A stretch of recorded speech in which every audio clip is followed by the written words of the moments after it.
की భారత్ మాతా की ఈ రోజు మే 13న జరిగే ఎన్నికల్లో మనల్ని గెలిపించడానికి ఢిల్లీ నుంచి వచ్చిన మన పార్టీ జాతీయ అధ్యక్షులు జేపీ నడ్డా గారికి ఉపాధ్యక్షులు రాష్ట్ర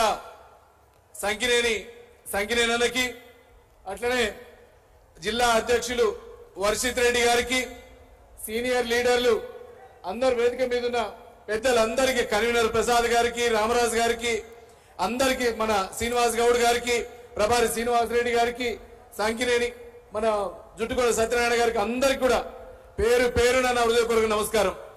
అట్లనే ఎంత ఎండున్నా ఎండని లెక్క చేయకుండా భారతీయ జనతా పార్టీని గెలిపించడమే ధ్యేయంగా ఇక్కడికి విచ్చేసిన నా సోదర సోదరీమణులందరికీ పేరు పేరున శిరస్సు వంచి నమస్కరిస్తా ఉన్నా. ఈరోజు నల్లగొండ పార్లమెంట్ లో ఏ మూలకు పోయినా ఏ తాండాకు పోయినా ప్రచారం చేసేది ఎండలో కూడా ఒకే ఒక్క కార్యకర్త, భారతీయ జనతా పార్టీ కార్యకర్త. అందరంటా ఉన్నారు పార్టీలు ఎట్టున్నాయో ఏమో తెలియదు కానీ ఈసారి భారతీయ జనతా పార్టీ కార్యకర్తకి అండొచ్చింది, గెలుస్తామని ధీమా వచ్చింది.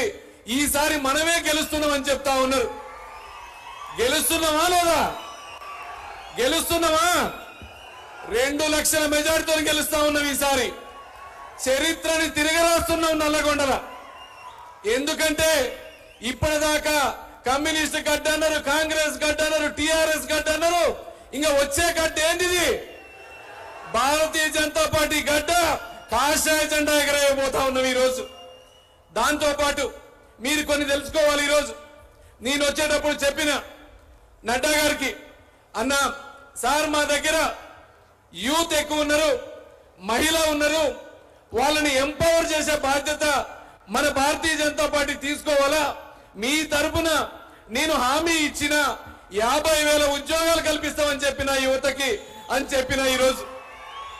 దానికి తగ్గట్టే మొన్న కేంద్ర మంత్రి కిరణ్ రిజిజు గారు చెప్పిండ్రు, ఎస్ మేము ఇస్తాం, ఇక్కడే ఫుడ్ ప్రాసెసింగ్ సెంటర్ పెడతాం, ఇండస్ట్రియల్ కారిడార్ పెడతాం, డ్రై పోర్ట్ పెడతాం అని చెప్పిండ్రు.